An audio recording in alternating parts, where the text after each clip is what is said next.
What's going on, ladies, gents, and kids of all ages? It is Eric coming back at you once again from the Nerd Cave, and today we have a very cool deck list for you. This is one that John actually played at League yesterday and was able to go 4-0. He had a pretty good run with it the previous week and was pretty happy with how it was performing, and just really got a feel for it this week and managed to go 4-0 in some pretty competitive decks and competitive players, including myself. He beat me 2-1 against Ruby Amethyst, a deck I feel I have pretty dialed in.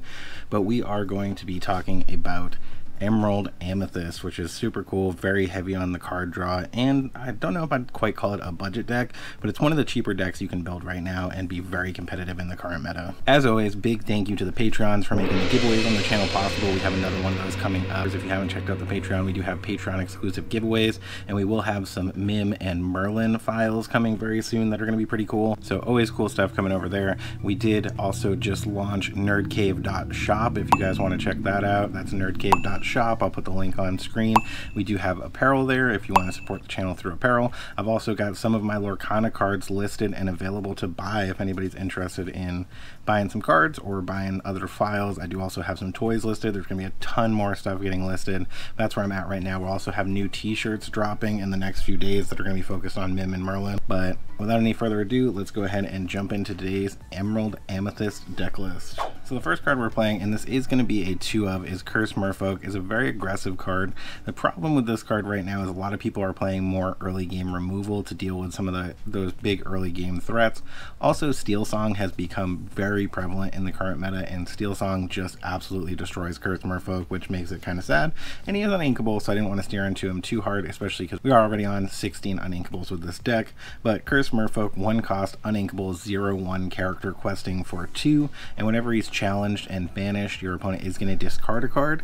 That's kind of the problem with Steel Song. A lot of times they're not challenging and banishing him. If you play him up against the right deck or at the right time against certain decks, you can definitely get some value out of him. Then another 2-of, because we are not as focused on the shift line, we are on 2 Diablo, Maleficent Spy. When you play this character, you may look at your opponent's hand. He is a 1 cost inkable 1/2 questing for 1.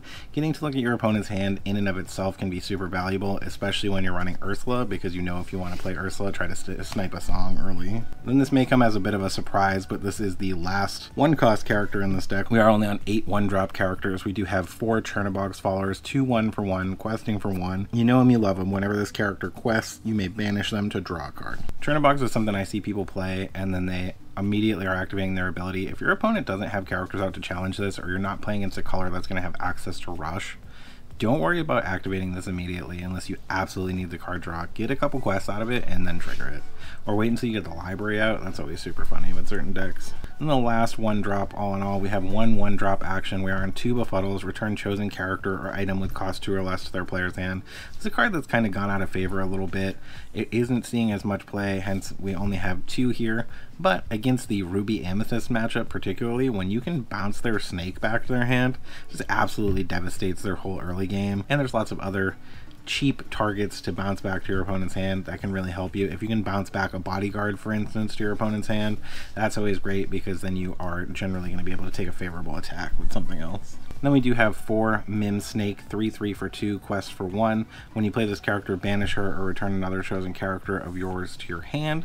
So she is, again, going to be bouncing something to your hand. This is kind of what I'm talking about. If somebody befuddles this after you've bounced another character with it to your hand, just absolutely destroys your early game. Befuddle is so good against MIM, and it's good against keeping the pressure off with some of those early 1 costs. Good with slowing him down with something like Daisy Duck if you need to, befuddling it back to their hand. But MIM is going to be great, 3/3 for 2, always a fantastic stat line. And being able to bounce things and play them multiple times, like the goats, the rabbits, and even our other 2-drops like Ursula Deceiver, 1/3 for 2, questing for 1. And when you play this character, chosen opponent is going to reveal their hand, and you're going to make them discard a song. So you can really punish them with Ursula. Not only do you get to see their hand, but you could take their Be Prepared, then you could snake Ursula back to your hand, and then take another Be Prepared, which is crazy.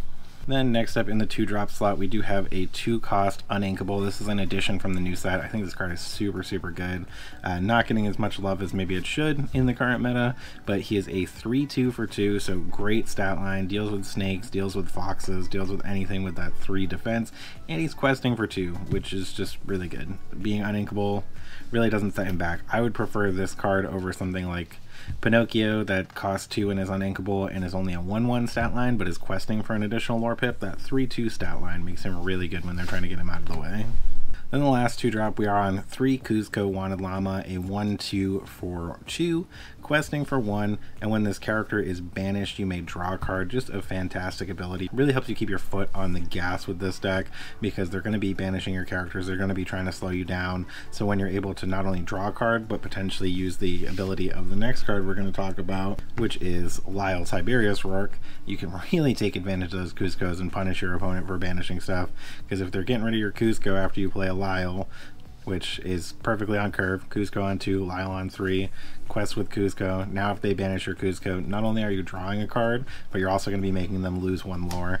Not to mention, Lyle's ability does stack, so if you have multiple Lyles out for every other character, they're going to be losing 2 lore. If your Lyles get banished, they'll be losing 1 lore because they're only affecting each other for 1. But if something like Be Prepared happens and you have 2 Lyles out, and you have 4 other characters out, your opponent's going to lose 8 because of the way that trigger stacks.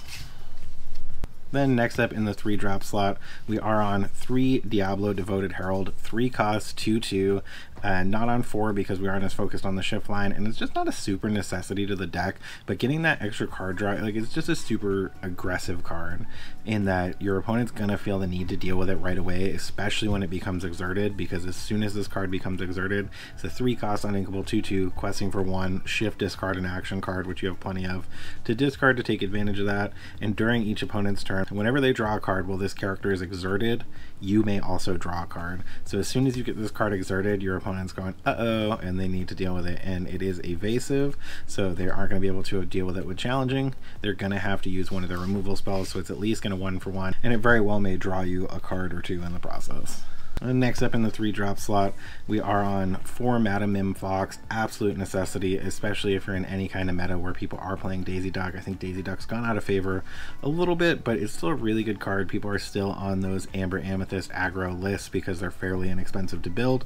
You use a 4/3 for 3, questing for 1. When you play this character, you bounce one of those other characters to your hand. Again, you have lots of interplay triggers that you can take advantage of by replaying some of those characters, and she does have Rush, so she is going to be able to attack the turn that she comes into play, so you can get her down and deal with those daisies outright on turn 3. We are on 2 Jacqu, Connoisseur of Climbing. He is a 3 cost 1/4. This is a card I've been hot on since it came out last set. It is a 1/4 stat line, which is a pretty good stat line to avoid a lot of that Steel Song damage that we talked about. Is questing for 2, which is great, and when it comes into play, you're giving a chosen opposing character Reckless, so you're going to be able to prevent them from questing at the very least and be able to force them to take a negative attack at the very best, and you can bounce these with the MIM package, take advantage of that ability multiple times if it is relevant. Then our last 3 cost character, we are on 2 Kit Cloudkicker, 2/2 for 3, another card that's gone out of favor a little bit. He is questing for 1, and when you play this character, you may return chosen opposing character with 2 or less attack to your opponent's hand. He's going to be able to help keep the board clear for those early questers when it's relevant, and when it's not relevant, he's inking the inkwell. Then our 1 3 cost action, you may have seen this coming. It's such an Amethyst staple, especially in this color combo. His Friends on the other side, 3 cost inkable, draw 2 cards. It's a song, so you can sing it. You have lots of 3 cost characters to sing it with, and lots that are kind of unlikely to die, like Jacques and Lyle that have 4 defense. If you are in a position where they are at risk, obviously you may not want to sing this with them. You may sometimes hard cast it, you may sometimes just ink it, but Friends on the other side, always very good, especially if you can sing it. Then we are on 2 the Library, 3 cost, 1/8 stat line, which is fantastic for 3, absolutely ridiculous, especially given that it's inkable. It is getting you 1 lore at the beginning of each turn, and whenever a character is banishable here, you're going to be able to draw a card. Super good with Chernabog's Followers, where you can quest in and force it to banish itself and draw 2, 1 from the Library, 1 from Chernabog, and just that 1 extra lore every turn is great. A lot of decks, especially Steel Song, have a hard time dealing with the 8 stat line. Then jumping over to the 4 cost slot, we have 4 Merlin Goat, 4/3, questing for 1. When he comes into play, when he leaves play, he's going to be netting you an additional lore. Obviously you can take advantage of that with the MIM package. Foxes and the snakes are going to be able to bounce him, and you're just going to be able to run up that lore even further, quest in with him. He can sing some of the songs in the deck, so super good. There's a reason they call him the Goat. Like I mentioned, MIM Merlin merch coming very soon, so stay tuned for that. Then to go along with our 4 goats, we are on 4 rabbits, 4 cost, uninkable this time, 2/3 stat line, which in a lot of cases would seem bad, but Rabbit is the outlier. He is questing for 1, and when he comes into play and when he leaves play, he's drawing you a card. So he's not only 2/3 questing for 1, can potentially sing those friends on the other side and other songs, but he's getting you 2 cards. So he's going to draw you 2 cards no matter what, and if you're able to take advantage of him with the bounce, maybe even more cards than that. Then last up in the 4-drop slot, we have our other location, the Queen's Castle, a 1/7 stat line, 4 cost, inkable, gaining you 2 lore at the beginning of each of your turns, which is crazy static amount of lore. Start of your turn, for each character you have here, you may draw a card. So you get a couple characters in here, all of a sudden you're starting your turn by drawing 3 cards instead of 1. It's absolutely fantastic. Been great since it came out. Then in the 5 cost slot, not always something you're going to be playing. Sometimes it's something you're going to be inking. Super good into Ruby because of the 4/4 stat line. They're going to have a hard time dealing with it, but it's Belle, Accomplished, Mystic, 5 cost, inkable, 4/4, questing for 2, which is great to help keep that late pressure on, shifting for 3, which is not relevant. We're not playing a shift target for it in this deck. When you play this character, move up to 3 damage. Like I mentioned, we have lots of characters with 4 defense from one of your characters to an opposing character, so she's potentially going to let you deal damage and kill an opposing character. Then just to shift onto those 2 cost Ursulas and really put the nail in the coffin for anyone trying to play Steel Song against this deck, we have Ursula, Sea Witch Queen, 7 cost, inkable, 4/7 stat line, questing for 3, which is fantastic, shifting for 5, so coming down on turn 5. So in reality, because she is primarily focused on the shift, not that you can't get up to 7 ink with this deck with how much you're drawing all the time, she is generally going to be looking to shift in and keeping the top end of your deck around 5. So even if you're able to ink to 6 or 7, you're in super good position ink wise. If they're clearing your board, you're drawing so many cards, you're just able to continue to refill it. But Ursula, Sea Witch Queen, whenever this character quests, exert chosen opposing characters, so she's going to really help you keep the pressure on with that, and other characters can't exert to sing songs, so just really shuts down Steel Song with that ability. Prevents you from singing songs also, but you're not as reliant on that with this deck. Your actions are fairly limited. But that being said, that is the Amethyst Emerald aggro deck that we're working with right now. Like I mentioned, went 4-0 at League, did super well. I'd love to hear your thoughts on it. Are there cards you would play differently, something that you think needs to be in there or needs to be removed? John really wants to play Gathering Knowledge and Power. I don't think that card's particularly good because it's a dead card unless it's the end of the game. But let me know your thoughts on Gathering Knowledge and Power in the comments below. If you're not familiar with that card, we'll throw it on screen so you know what I'm talking about.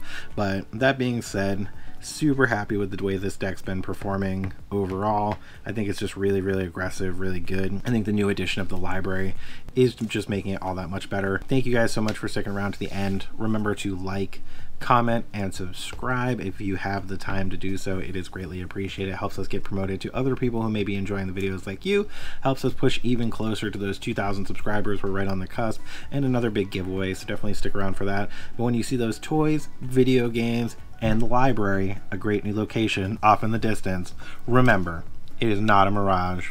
You guys have a great day.